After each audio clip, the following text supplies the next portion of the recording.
হিসেব মতোই প্রশ্ন করা রাত দুপুরে, উত্তরে সেই জবাবদিহির দায়সারা কাজ। তোমার ব্যস্ত থাকার অজুহাতটা হাওয়ায় বাড়ে, আমি ইচ্ছে করেই পুড়িয়ে ফেলি সেই আন্দাজ।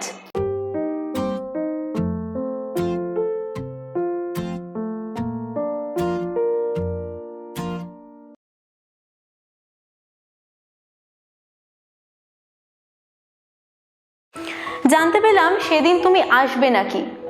গোল পৃথিবী পড়েছিলাম অনেক আগেই, তাই দেখা হওয়া অদ্ভুত নয় এক তিলো। তবু দেখা হওয়ার বিশ্বাসটাই আনতে লাগে।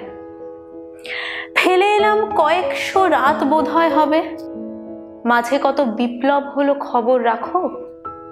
একই স্রোতে পাল্টে ফেলার খবর আসে, আমাদের মধ্যে তফাৎ শুধু একটা সাঁকোর। সেদিনটাও বেশ আলগাভাবেই শুরু হলো, চুলটা খোলা, কাজলটাও বেশ হালকা করেই। শহরের ভিড় একপাশেতে সরিয়ে রেখে আমাদের প্রথম সাক্ষাৎ হলো গেট 4-এ। এড়িয়ে যাওয়ার ছলটা তোমার ভালোই জানা, আমি তো জানো নাছোড় বান্দা বরাবরের। ডেকেই বসলাম, আরে তুমি কখন এলে? তখন থেকেই ভাঙন শুরু যে যার ঘরে।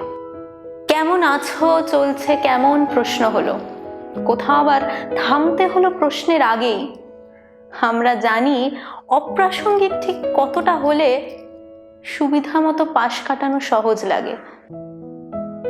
টুকরো টুকরো কথাগুলো জোড়ার পরে যা দাঁড়ালো তা কিছুটা এমন হলো, 30 ভাগ দূরে হেঁটেও হেলেই গেছি 70 ভাগ হৃদয় জোড়া সেই আন্দোলন। ইচ্ছে করে, সত্যি আমারও যেন ইচ্ছে করে, তবু অবান্তরকে ঢেকে রাখুক ছদ্মবেশ। সমান্তরাল পথে হাঁটার নিয়ম জানো, ছুঁয়ে ফেললে আচমকাই সব গল্প শেষ। দিনের শেষে ঘরে ফেরা তোমারও জানা, তবু কেউ জানে না কাকে ফেলে ফিরতে হলো। আবার যদি কোইন্সিডেন্সে বিকেল নামে, সেদিন না হয় ফেরার পথের গল্প বলো।